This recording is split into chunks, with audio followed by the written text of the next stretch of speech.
FI और DI में फ़र्क क्या है? एक बहुत बड़ा फ़र्क है। तो इन तीनों के थॉट प्रोसेस का डिफरेंस क्या है? मतलब how does an FII look at things, how does a DII look at the market, और एक इंडिविजुअल इन्वेस्टर जब अपना डायरेक्ट इक्विटी पोर्टफोलियो या म्यूचुअल फंड लगाता है, तीनों में आपको क्या डिफरेंस लगता है? Thoughts Around which you can build a good portfolio.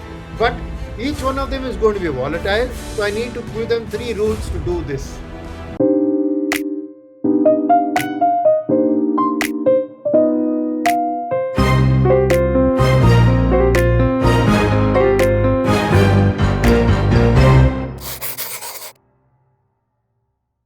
और साहब, बाजार कैसा लग रहा है आपको? भाई देखिए, चाय कभी अकेले पी नहीं जाती, और अकेले पिए तो उतना स्वाद भी नहीं आता। चाय और बाजार और साथ ही जिंदगी में कुछ गर्माहट हमेशा रहनी चाहिए। तो चाय के बारे में, बाजार के बारे में, चार्ट्स के बारे में और जीवन के बारे में चर्चा करेंगे हमारे इस नए कार्यक्रम में, जिसका नाम है चाय गर्मा गर्म। तो इस बार मैं किसके साथ चाय पीने जा रहा हूं, अगर ये आपको जानना है तो इसको जरूर फॉलो कीजिए। यानी कि गर्मा गर्म चाय में आप भी आइए, आप भी साथ चाय पीजिए, मजा आएगा। भाई देखिए, जिंदगी और चाय दोनों चीजों में आपको चाहिए होता है एक साथी, यानी कि कोई एक ऐसा व्यक्ति जिसके साथ आप चाय पीते पीते कुछ गपशप लगा पाएं। और इसीलिए चाय पीते पीते गपशप लगाने के लिए मैंने ये पॉडकास्ट शुरू किया है, जिसका नाम है चाय गर्मा गर्म। और एक गर्मा गर्म केतली और कप के साथ बैठा हूँ मैं यहाँ और चाय पी रहा हूँ। और मेरे साथ आज एक विशेष व्यक्ति जुड़े हैं, यानी आज मेरे साथ चाय पी रहे हैं सुनील सुब्रमण्यम जी, जो कि जाने माने फंड मैनेजर हैं और बाज़ार के वेटरन हैं। और न केवल उनका ताल्लुक शेयर बाज़ार से है, इन्वेस्टिंग से है, बल्कि बहुत समय तक बैंकर रहे हैं, इंश्योरेंस कंपनी में काम कर चुके हैं। तो बाज़ार को, व्यापार को, कारोबार को और कहें कि पूरे फाइनेंस जगत को बहुत डीपली समझते हैं। और आज हम गपशप लगा रहे हैं बाज़ारों की भी और ज़िंदगी की भी। तो Sunil sir, thank you so much. And मुझे बहुत खुशी हो रही है। मुझे पता है आप बहुत थके हुए हैं, आज ट्रैवल करके आ रहे हैं, सिंगापुर से इंडिया आए हैं, लेकिन उसके बाद चाय के साथ थकान मिट जाती है। तो मैंने कहा भाई चाय पीते हैं और फिर अपने साथ दर्शकों को भी जोड़ते हैं। तो सुनील जी, चाय पीते हैं या कॉफ़ी ज़्यादा पीते हैं? मैं ज़्यादा कॉफ़ी का पसंदगार हूँ, बट मेरी बीवी जो है वो चाय के पसंद है, वो कॉफ़ी बिल्कुल नहीं पीती है। तो सर, ये भी दो तरह के बिल्कुल दो खेमे हैं। जो चाय पीते हैं वो अक्सर कॉफ़ी पसंद नहीं करते हैं, लेकिन मैं इस तरह का हूँ, मैं दोनों पी लेता हूँ। तो जैसी ज़रूरत हो और जैसा समय हो। तो thank you so much sir for taking the time out, और आज हमारे साथ बैठने के लिए, चाय की प्याली शेयर करने के लिए बहुत बहुत धन्यवाद। तो सुनील जी, ये बताइए, आज आपके मन में बाज़ार को लेकर क्या विचार चल रहा है? भाई देखिए, बाज़ार में हम देख रहे हैं कि एक स्थिरता है, एक बोरिंग बाज़ार है जहाँ पर के लोग वेट कर रहे हैं कि कुछ बड़ा होगा, लेकिन कभी कुछ ना कुछ अड़चन आ रही है और बाज़ार एक सीमित दायरे में ट्रेड कर रहा है। और ऊपर से डोनाल्ड ट्रंप हैं, तो डोनाल्ड ट्रंप को लेकर के लोग बड़े चिंता में हैं।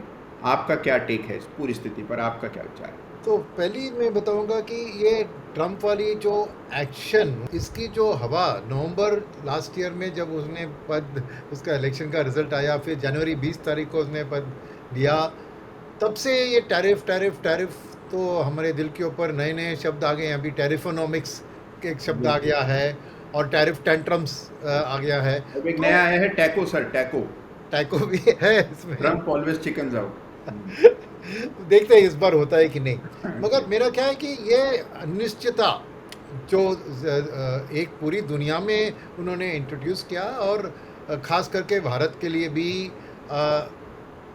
कुछ 3 हफ्ते पहले तक हम बहुत उम्मीद से काम कर रहे थे कि मोदी और ट्रंप की दोस्ती है और ये दोस्ती हम नहीं तोड़ेंगे ना, वैसी बात चल रही थी। और 190 बिलियन को 500 बिलियन में लेके जाएंगे, लक्ष्य रखा था। तो एक हवा सा जो इंडिया के अंदर एक पॉजिटिव हवा सा इसके ऊपर बन गया था, और जो भी एक नेगेटिव न्यूज़ इसके बारे में आती थी उसको सब हम इग्नोर करते थे, क्योंकि अल्टीमेट हमें भरोसा था कि जब लो लीडर की तालमेल है तो सब सॉल्व हो जाएगा। वो डिसअपॉइंटमेंट निकला। मगर मेरा क्या है कि इसके मैं क्यों ये बता रहा हूँ कि इसके बीच में आपने देखा कि उधर इंडो पाक वॉर भी आके चली गई, राइट, और उधर इसराइल और ईरान का भी झगड़ा हुआ, उसके पहले हमास का झगड़ा था, रशिया यूक्रेन का तो कुछ तो इसके बावजूद हमारी मार्केट ने बाय एंड लार्ज एक डिसेंट सा परफॉर्मेंस दिया है। राइट। अगर एक एक क्षण आप चुनेंगे तो लगेगा आपको कि मार्केट डाउन था, फिर आप दूसरे टेनर को देखेंगे मार्केट अप था। तो मार्केट का एक परफॉर्मेंस वॉलेटाइल रहा है, बट इतना वॉलेटाइल नहीं कि डोमेस्टिक निवेशक नाराज हो जाए। एसआईपी बुक इसके बावजूद पिछले सितंबर जब एफआईएस की एक सेलिंग शुरू हुई थी, अलग अलग कारण थे, मगर शुरुआत सितंबर में हुई थी। तब से लेकर आज तक देखें तो एफआईएस का बाय एंड लार्ज एक सेलिंग का आउटलुक रहा है। बीच बीच में खरीदारी किया उन्होंने, मगर डोमेस्टिक निवेशक ने देखे कि एसआईपी बुक 3000 करोड़ बढ़ गया इसी पीरियड में। तो इसमें एक मैं थोड़ी दिलचस्प बात कहना चाह रहा हूँ आपको कि लोग समझ रहे हैं कि डीआईआईस की जो काम थी, एफआईएस ने जितना बेचा उसको खरीद के कि अच्छा किया, मगर मेरा मानना है कि ये उतना अच्छा नहीं था। अच्छा। तो ये बहुत मैं कंट्रोवर्शियली एक लाइन लगा रहा हूँ उधर। तो पहले मैं ये स्थिति को डिफाइन करता हूँ, और उसके लिए मैं देखिए, मैं हिंदी फिल्मों का बहुत शौकीन हूँ, ठीक है। Same here sir. ठीक है, तो मुझे सारा शहर मुझे लॉइन के नाम से जानता है, कौन है वो पता है ना? जी जी, अजीत। अजीत, राइट। जी। तो अजीत की और एक मीम चलती थी, मुझे पता नहीं कि किसी पिक्चर में ये लाइन यूज किया था कि नहीं, जी। मगर वो एसोसिएटेड विद अजीत है जो मैं कहने वाला हूँ, और वो अपनी मार्केट की हालत को सही से डिफाइन करती है। राइट। वो है, इस हीरो को लिक्विड ऑक्सीजन में डुबा दो। सही बात। लिक्विड इसे जीने नहीं देगा और ऑक्सीजन इसे मरने नहीं देगा। तो हमारी मार्केट की हालत भी ऐसी है कि एफआईएस इधर बढ़ने नहीं दे रहे और डीआईएस इधर गिरने नहीं दे रहे। ठीक बात।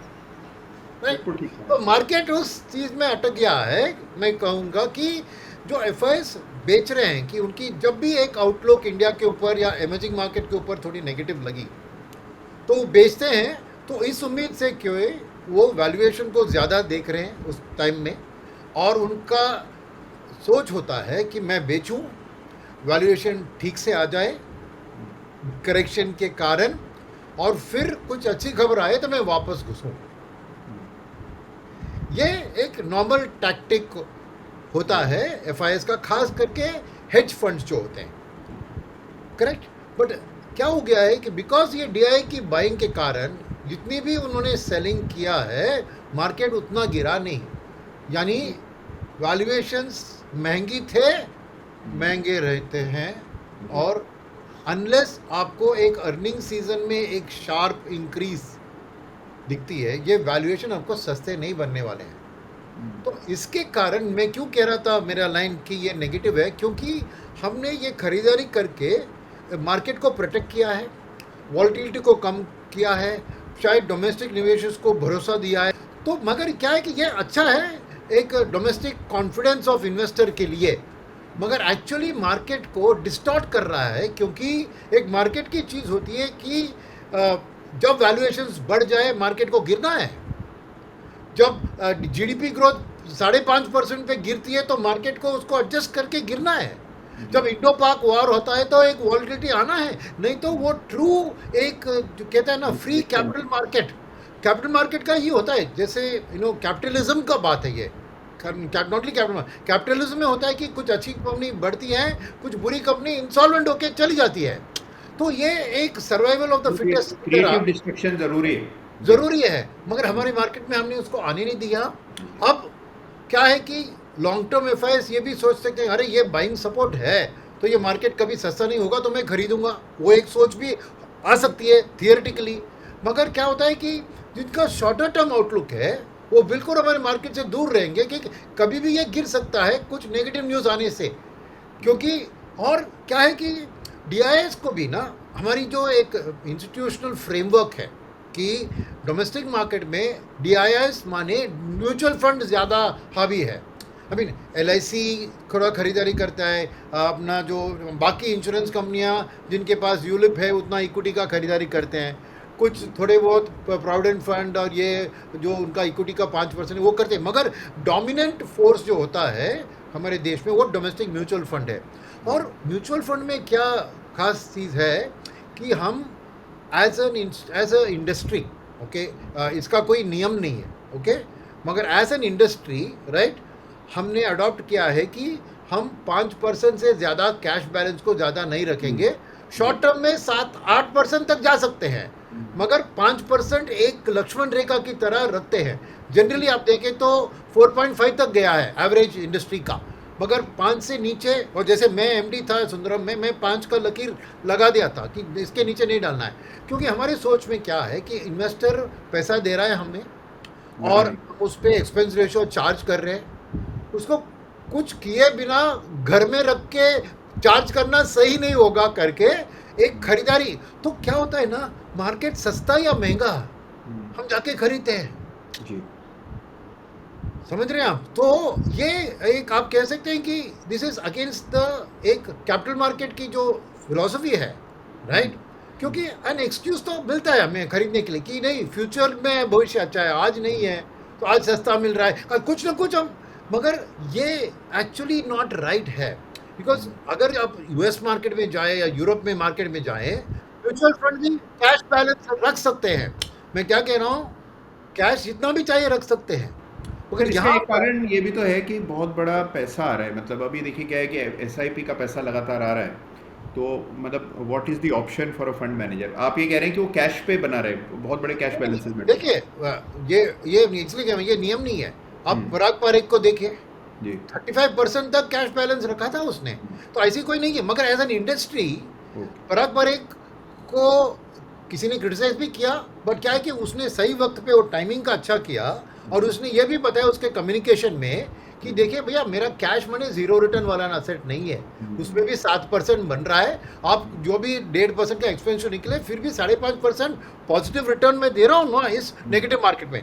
तो मैं क्या कह रहा हूँ कि एज एन इंडस्ट्री ये सोचने वाली चीज़ है हमें कि जो पराग पारेख ने किया एक कॉल लेकर, पर शायद ये सही या गलत ये सोचने का वक्त है। ऐसे ही हम एक बुरे मौके पर, जब ट्रंप ने कुछ किया है, ऐसा नहीं कि वो एक फेक न्यूज़ था, वो असलियत में साइन किया है। It's not an expectation of tariff, actually tariff पे एक्ट किया है। ये देश के लिए बुरी है ना। तो अगर मार्केट बढ़ता है तो ये क्या सिग्नल दे रहा है ना। देखिए क्या है कि ना, ये एक मैं समझूंगा आर्टिफिशियल लाइफ सपोर्ट सिस्टम की तरह बिहेव कर रही है।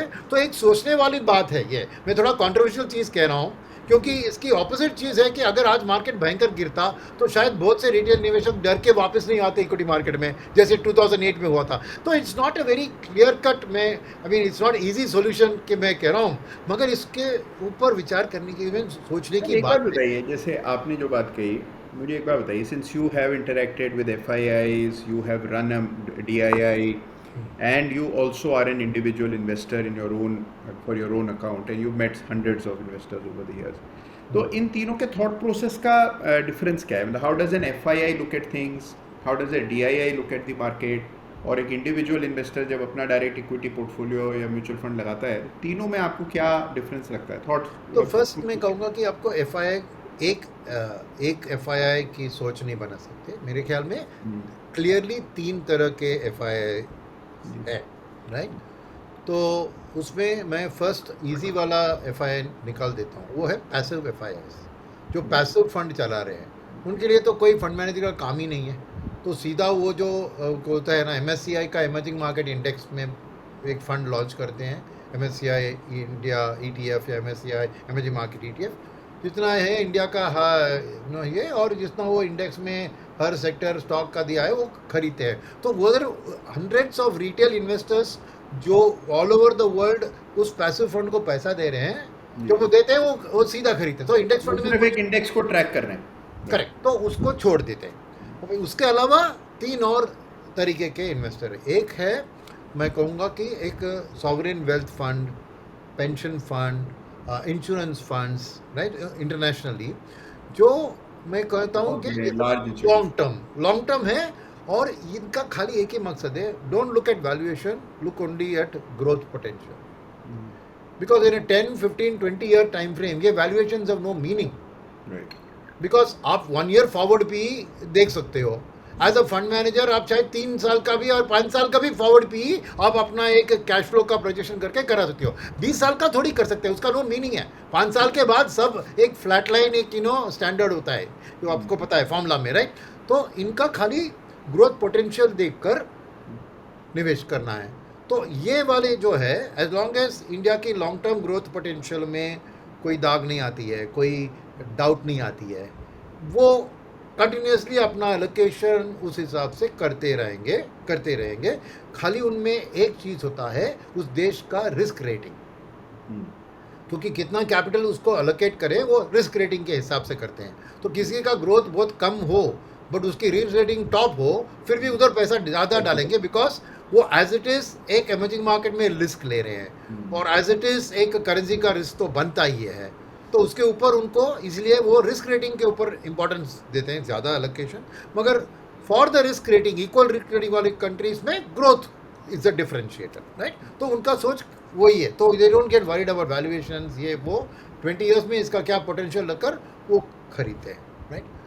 तो सेकेंड टाइप ऑफ इन्वेस्टर मैं कहूँगा is the mutual fund, international mutual fund, international active mutual fund, जिसका बेंचमार्क होता है यही MSCI इमर्जिंग मार्केट इंडेक्स या कुछ भी, और वो 3 से 5 साल, जैसे इंडियन म्यूचुअल फंड है उसका पैसा भी 3 से 5 साल वाला पैसा होता है, और वो एक्टिव ओवरवेट या अंडरवेट वर्सेस इंडेक्स कॉल्स लेते हैं, राइट। तो वहाँ पे भी क्या होता है, एक ग्रोथ होता है, मगर इधर वैल्यूएशंस इंपॉर्ट होते हैं, बिकॉज 3 से 5 साल का ग्रोथ रेट वो अपने आप आसानी से कंप्यूट कर सकते हैं, राइट।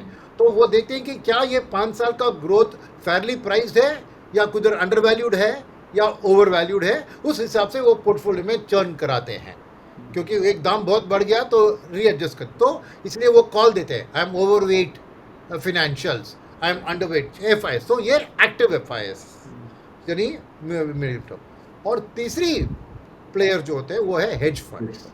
हाँ, हेज फंड्स का क्या होता है, उसको ग्रोथ से कुछ लेना देना नहीं है, उसका खाली वैल्यूएशंस के ऊपर प्ले करता है, मगर इस वैल्यूएशन को जज करने में खाली वो EPS ग्रोथ को देखकर नहीं करता है, वो करेंसी ऑफ द मार्केट का क्या मूवमेंट एक्सपेक्टेड है उसको भी फैक्टर करता है।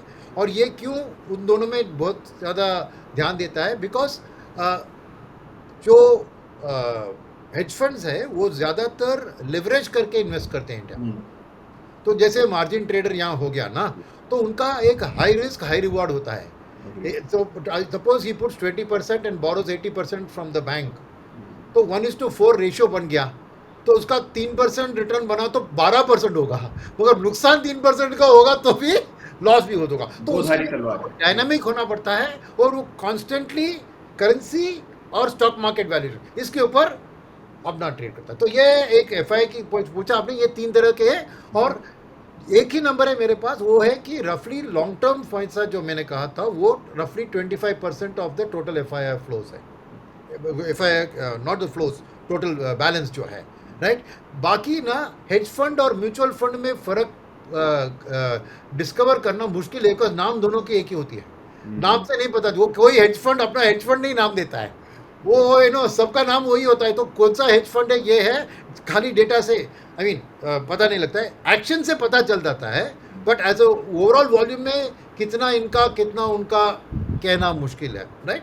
और खास करके एक फाइनल बात मैं बताऊं FIs के बारे में, ये हेज फंड के बारे में, एक इंडिया के बारे में, ये जो मैंने कहा वैल्यूएशन प्लस करेंसी, ये सभी देशों में जब निवेश करते हैं दोनों को देखते हैं, बट खास करके इंडिया का एक अलग तीसरा डायमेंशन ऑलवेज आता है, वो है एक्सपेक्टेड ट्रेंड इन क्रूड प्राइसेस। क्योंकि हम 85% अपना क्रूड इंपोर्ट करते हैं, तो अगर क्रूड का दाम फ्यूचर्स में, ये स्पॉट का दाम देके फ़ायदा नहीं, फ्यूचर्स में क्या एक्सपेक्टेड है, अगर क्रूड का दाम बढ़ रहा है तो वो इंडिया के लिए हानिकारक है, तो वो देन उसको भी फैक्टर करके वो एलोकेशन उस हिसाब से कराएंगे, राइट। तो ये हो गया। और आपने DIS की बात करी, तो DIS में देखिए इधर LIC ऐसी तरह DIS तो लॉन्ग टर्म इन्वेस्टर ही है, उनका तो वो deep in the money kind of long term जैसे ही सोचते हैं। और म्यूचुअल फंड्स का होता है 2 चीज़, ओके, इधर पैसा कहाँ आ रहा है decides his decision right, mid cap fund में आ गया कि ये सेबी के नियम के कारण हुआ है ना। पहले तो एक फ्रीडम था फंड मैनेजर को, मैं स्मॉल कैप फंड में भी 50-60% लार्ज कैप दे सकता था, मगर ये सेबी के नियम आने के बाद अभी मेरे हाथ बंद हुए हैं, तो मुझे स्मॉल कैप फंड में मिल रहा है तो मेरे को 65% तो स्मॉल कैप में डालना ही है, राइट। तो सिग्निफिकेंटली रिसेंटली देखा मैंने, डेटा देखा कि टोटली ये 25-26 हज़ार की जो SIP बुक है उसमें करीबन 60% स्मॉल और मिड कैप खरीदने लायक पैसा उनके पास है। So this is the explanation कि मिड एंड स्मॉल कैप का वैल्यूएशन 32 PE पे है, फिर भी खरीद रहे हैं म्यूचुअल फंड मैनेजर, बिकॉज वो पैसा आ रहा है। तो दे क्या होता है कि उनको वैल्यूएशन कम इम्पोर्टेंस रखता है, बिकॉज पैसा उधर आ गया तो कुछ ना कुछ करना है। तो ये ज़्यादातर तो सर growth इसमें तो इसलिए क्वालिटी पे कॉम्प्रोमाइज करना पड़ता है। नहीं, इसलिए उन्होंने एक नया रेशियो यहाँ यूज़ करते हैं ना, दो तरह से उसका नाम देते हैं। उसका एक है PEG, right, which is valuation by the growth, right, okay, वो एक है। नहीं तो उसका गार्प एक नाम देते हैं, growth at a reasonable price. दोनों एक ही थिंग है, मगर एक फंड मैनेजर गार्प कहेगा, एक कहेगा PEG करेगा। तो यहाँ पर उनकी सोच होती है, क्योंकि we are in a growth country. से देखिए, हमारी जो सिचुएशन है उसको भी समझने की ज़रूरत है ना, कि हम इन अ ग्रोथ कंट्री में हैं। वन सेकेंड, उनके पास एक फाइनल डिफरेंस, सॉरी मैं भूल गया कहना, FI और DI में फ़र्क क्या है? एक बहुत बड़ा फ़र्क है। एक FI के लिए इंडिया एक स्टॉक है, बट DI के लिए India is India, there is no stock. क्यों कहता हूँ मैं कि एक स्टॉक को कैसा वैल्यू करते हैं, वैसा एक FI इंडिया को वैल्यू करता है, बिकॉज उसके पास ऑप्शंस है। ब्राज़ील में जा सकता हूँ, चाइना में जा सकता हूँ, और हमारे पास तो इंडिया में ही रहना है, इंडिया के अंदर ही हमें ढूंढना है या अपॉर्चुनिटीज़, राइट। तो यहाँ पर क्या होता है कि other than Contra funds and value funds, जिनका एक क्लैरिटी होता है, एक रूल बुक होती है जो ऑफर डॉक्यूमेंट बताते हैं कि मैं इस बेस में, जनरल डाइवर्सिफाइड फंड का क्या होता है कि don't put all your eggs in one basket, diversify, true diversify सभी सेक्टर में। अगर इवन सेक्टर का नेगेटिव आउटलुक हो तो आप बेंचमार्क से अंडरवेट करेंगे, बट जीरो नहीं जाएंगे, राइट। तो वो सभी चीज़ों को खरीदते हैं, तो they can not, whereas a foreigner who is taking active call can make your sector zero, but DII can not do that, because उसको द बेंचमार्क है, देखिए। और फाइनली मैं कहूँगा कि most diversified funds other than mid cap funds and small cap funds की benchmark होती है निफ्टी 500। और निफ्टी 500 में क्या है कि आपको 70% से ज़्यादा लार्ज कैप का वेटेज है। 500 स्टॉक है, मगर 100 स्टॉक का वेटेज 75% है, बाकी 400 स्टॉक का कंबाइंड वेटेज आपको 25% है। तो क्या होता है कि उस बेंचमार्क के बीट करने में चक्कर में इनकी थॉट प्रोसेस भी डाइल्यूट हो जाती है, क्योंकि एक flexi cap fund technically flexi है, अगर उसको सिचुएशन अच्छी लगे तो 80% मिड कैप लगाना है तो लगा सकता है, मगर with the benchmark having 75% large cap, उसकी कैसे हिम्मत होगी कि मैं 70 उतना बड़ा कॉल लूँ और कल मैं फ्लॉप हो गया तो सब लोग आके मारेंगे मुझ पर। तो यहाँ पे कंस्ट्रेंट्स बहुत होता है। और फाइनल कंस्ट्रेंट मैं बताऊँ DIS का, वो है कि long term investment approach, daily report card. तो ये होती है ना, उनको लॉन्ग टर्म सोचना है, बट ये नहीं कह सकते कि मैं, देखिए ऐसा नहीं हुआ है, ऐसा हुआ है जैसे प्रशांत जैन एज एन एग्जाम्पल लीजिए, PSU स्टॉक्स के ऊपर वो बहुत दिन से बुलिश थे और उन्होंने कहा कि मैं मेरी कन्विक्शन के ऊपर टिके रहूँगा, ये डेली में परफॉर्मेंस नहीं आ रहा हूँ फिर भी मैं टिका हूँ। तो एडमिरेबल कि but all fund managers can not follow that, because क्या होता है, flows follows performance.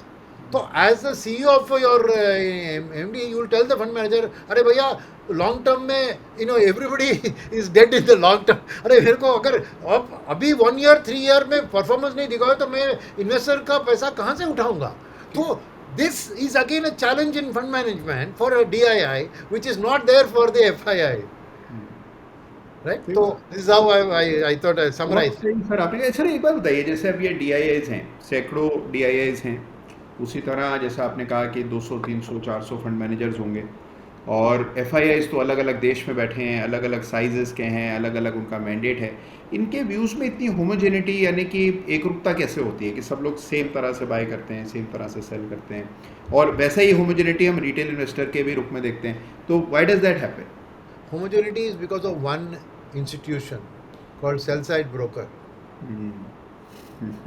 Right? See, technically, each fund house is supposed to have their own analyst and analyze and do. But practically, it is not workable. Right? So, the entire sell side broker industry, they give out a report.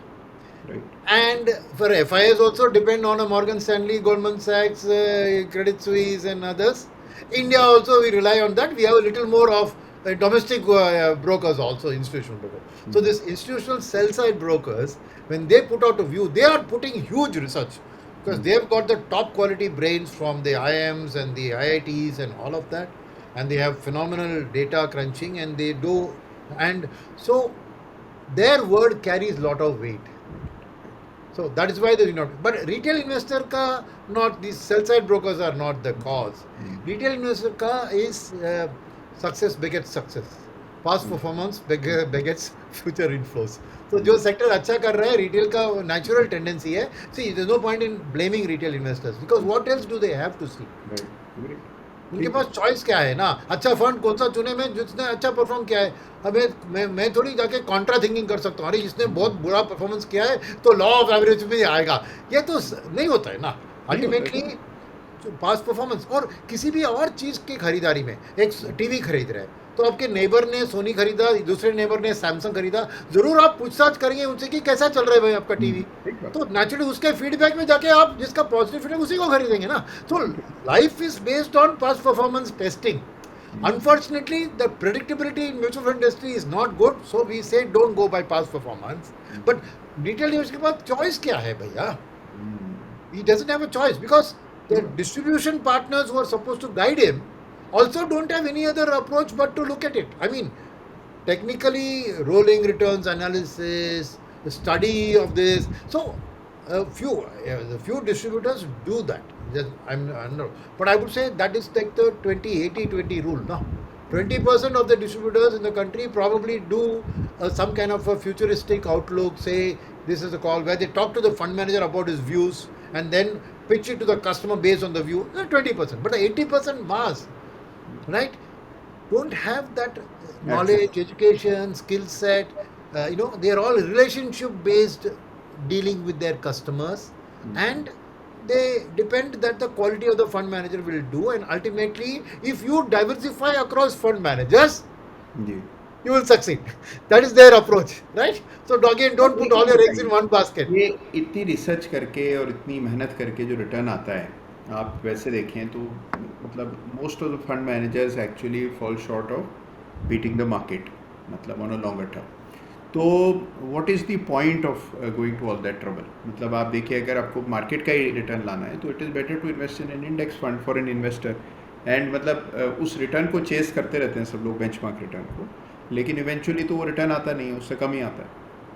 नहीं देखिए, first one of the reasons for that is this index problem I told you कि वो Nifty 500 index का large cap है तो वो when it out performs तो in the so then but I am not, I can't do active management and say I'll do index plus na. Right, that is one reason. Second is that see the India is still what I would say is that internationally we know passive funds are beating the active funds more than the time because knowledge is completely there, right? So in India, if you see, while you're saying that over the long run they don't beat, I would actually challenge that notion because you got to look at it from a rolling returns perspective. What happens in a point to point, because see the index that you're comparing with, you call it passive fund, correct? Right. No, but an index is not passive. Every 6 months index changes. Every month, and you are expected to change your portfolio according to that index changing. Then what happens to your conviction, right? Index has certain rules, free float, market cap, ये वो फलाना, उसके basis पे वो index composition, but वो बदलते रहता है तो fund manager is under pressure to change that. So I am saying technically you are comparing with the index as a passive is not correct because the index itself has undergone a huge change. Go back 10 years back and look at the Nifty composition and today it's completely changed, right? So the point is that the fund manager is, as I said, even within the sell side brokers, you will find opposite opinions also. So it's not that there's a unanimous opinion on one way, right? So the fund manager has to still choose which of the sell side reports he supports it. But the case for active fund management comes from the fact that when the market is not doing well, when it's volatile, at such times you will find that fund managers beat the market because indices are not truly diversified. You take the weightages, especially of the sectoral indices, right? Cap goods index has just L&T and BHEL accounting for more. Your banking index has HDFC and ICICI dominating it more. Your PSU defense index has 70% PSU stocks only. So the index is not representative of the country, and because money goes chasing that, it tends to outperform at periods of time when there is a momentum. But the moment quality comes into play, you'll find that fund managers outperform. So I would say the problem is that we look at it as point to point return. If you look at it as a rolling return and say in the bad periods, how did my fund perform? In the good periods, how did the fund perform? With the index, you'll find that most of the outperformance of the funds comes when there's a bad time. And so now we have been having a reasonably good time except for this last 6 months. So it tends to distort that picture.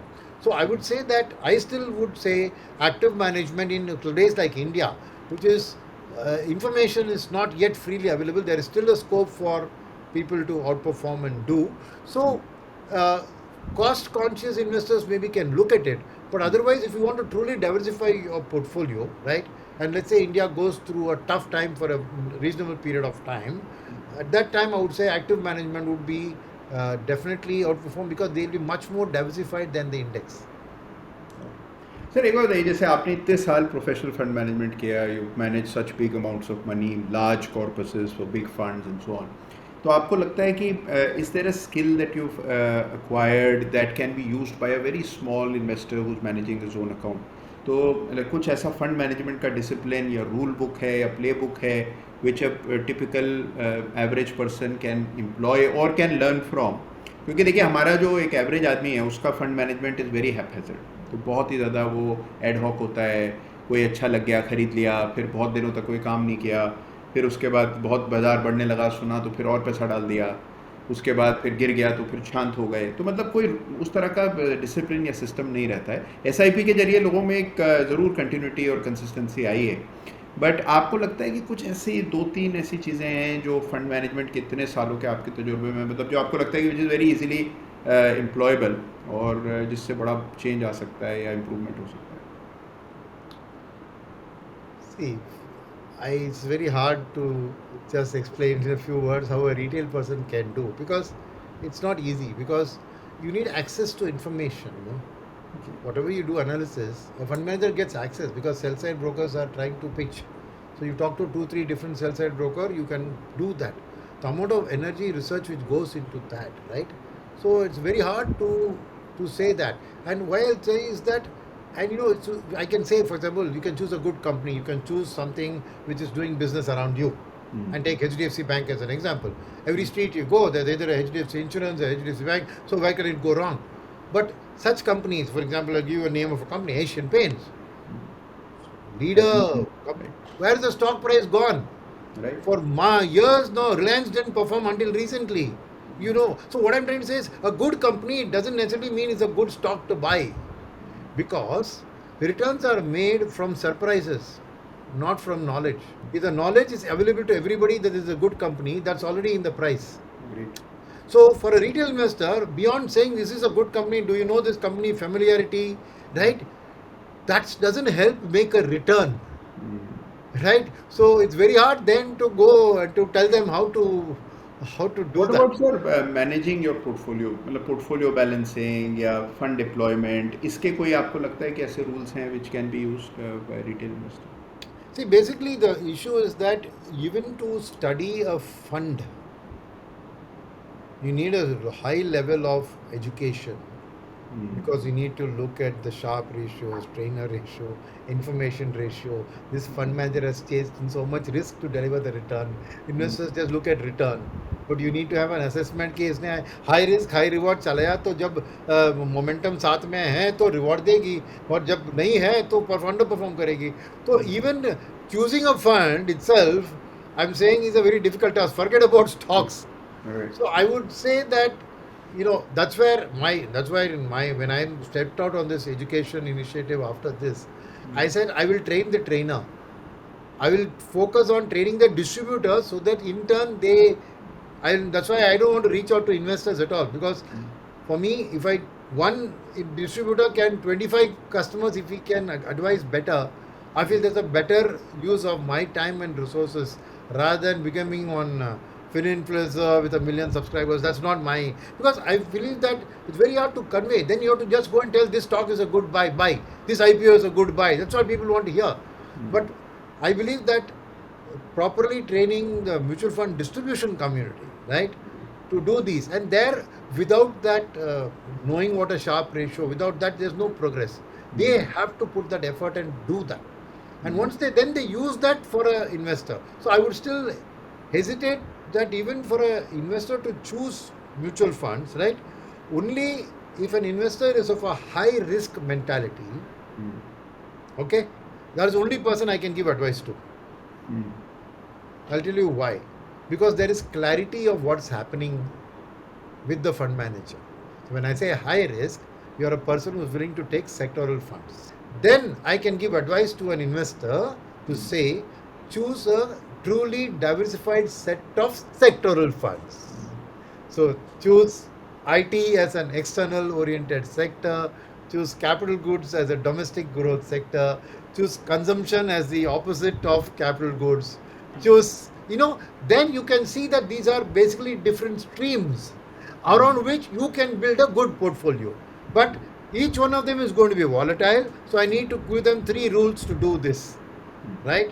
First rule is, promise me you will not look at any individual sector fund's performance, and you will look at it as a combined portfolio. Okay, don't say, अरे यार ये fund नहीं अच्छा नहीं किया, ये क्या Sunil sir ने ये बोला, ये नहीं किया. No, look at it as a portfolio, because when one does badly, if you have done a proper combination, the other will compensate. So you have to look at it as a whole. That's number one. Number two is that you have to choose contra sectors, and everybody knows that consumption is different from manufacturing, export oriented is different from domestic oriented. A layman can understand it, right? So use difference, that is, and to explain that difference, I like to use the example. Let me talk about from Delhi perspective, right? That is, if you had only choose 2 stocks in your portfolio, how to explain the concept of diversification, right? I would say that you choose just 2 companies, an ice cream company and a sweater company. गर्मी में ice cream बिकेंगी, उसकी EPS growth अच्छी रहेगी, winter में sweaters बिकेगी. ये खाली 2 company आप रखेंगे, and you look at the portfolio, at some point in time, one of those companies will be delivering results for you. So you should choose perfect opposites to achieve the complete diversification. But life is not perfect about that. So, but I'm saying conceptually, play contra themes together. That's the second rule I want to say. And the third rule is, once you build such a portfolio, right, if you have chosen an individual fund, then you can say that knowing when to exit is as important as knowing when to enter in a sectoral fund. But once you have put it as a portfolio, I'm trying to hopefully avoid you from having to take that decision. Then how do you decide when to redeem? Yeah. Because people get into greed, no? When things are doing well only, so the only way is that I say the third golden rule of this investing is that set a goal which is non-stock market, non-financial goal, which should be कि मुझे एक Benz गाड़ी खरीदना है, मुझे Alaskan cruise पे जाना है, कुछ ऐसा. You do that in a reasonably longer time frame, 5 years, 7 years. Take that as a goal for your investment, and when that money is equal to that goal, you redeem. Don't worry about the market, condition, situation, yes, sir. That's the only way you can be a successful investor, because otherwise you get into the trap of staying invested, staying invested, staying invested. And one day when you need the money, the market is down. You say, what इतनी साल की मेहनत सब गई हवा में. Sir So ये बात बहुत ज़रूरी और बहुत काम की बोली है, और मुझे लगता है कि बहुत इंपॉर्टेंट है, जो सुन रहा है उसको फिर से सुननी चाहिए। कि होता क्या है कि हम सब मानते हैं कि भाई इन्वेस्टेड रहना चाहिए, हम लोग ओवर इन्वेस्टेड रहते हैं, मेरे जैसा आदमी अपने 95% जो नेटवर्थ है वो लगा के इन्वेस्टेड रहता है। लेकिन इशू क्या है कि व्हेन डू यू रिडीम, और जो गोल्स हैं वो कहीं पीछे छूट जाते हैं, वो लगता है कि चलो बाद में पूरा करेंगे, अभी फोकस करते हैं, अभी ग्रोथ फेस चल रहा है। तो आप ये कहते हैं कि हर चीज़ का you should have a very clear vision कि आप इसके साथ क्या करने वाले हैं इस पैसे के साथ। तो सर मतलब you think markets are a means to actually achieve your dreams, is it? absolutely, they have no other role for a retail investor, right? Markets are only a mean to make your future better than your past and present. So that's why I have a definition of investment. My definition of investment is nothing but postponed consumption, right? Because otherwise, what? Otherwise, when you die, along with your chitta, you have to just burn your money with it. No, what's the purpose of doing that, right? You're doing it with a purpose. So you're postponing your consumption. Why? Because you hope to have a better life later than today. Sir I So was you're in Dubai recently, met with lot of investors there, और वहाँ पे सबका क्या था, सब लोग यही सोच रहे थे कि भाई हमारी सक्सेशन प्लानिंग कैसे होगी। तो वहाँ पर जो बहुत कांस्टेंट थीम है, जो आपको बार बार सुनने को मिलती है, वहाँ पे लोग बड़ी ओपनली अपनी डेथ के बारे में और उसके बाद अपने पैसों को कैसे बांटेंगे, कौन कितना लेगा, हम कितना खर्च करेंगे। लेकिन हमारे यहाँ क्या है कि we don't talk about all that. हमारे यहाँ टिपिकली वी थिंक कि हम हमेशा जीते रहेंगे, कभी भगवान ऐसा मौका ना आए कि हमें ये सब सोचना पड़े, और उसको हम कभी मतलब सोचते ही नहीं उस बारे में। तो आपको लगता है कि that is a cultural thing, एक मेंटल ब्लॉक है जिसकी वजह से उस तरह नहीं सोचते हैं, और शायद उस तरह से यूज़ भी नहीं कर पाते हैं स्टॉक मार्केट के भी अपने सक्सेस को?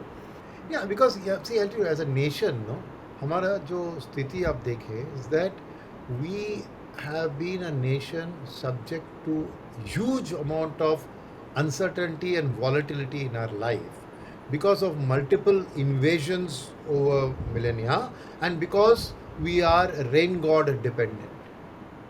So he goes through 2-3 years of excellent monsoon, everything looks good. Then you go 2-3 years of drought and everything is bad. So you say, oh, मेरे को rainy day के लिए prepare करना है. So we are always in a way in an infra dig in our approach. We don't have that confidence of the future because that's been our history as a nation. Because we are the most blessed nation. At one point of time, India was the number one GDP country in the world, right? Gupta age, you took golden age of the Guptas, right? We were Ashoka Maurya's time. But why? Because the repeated invasions of our country meant that we have been always that that attractive thing to be attacked. Right from Mahmud Ghazni making 17 trips to plunder the Somnath temple, right? It starts with that, right?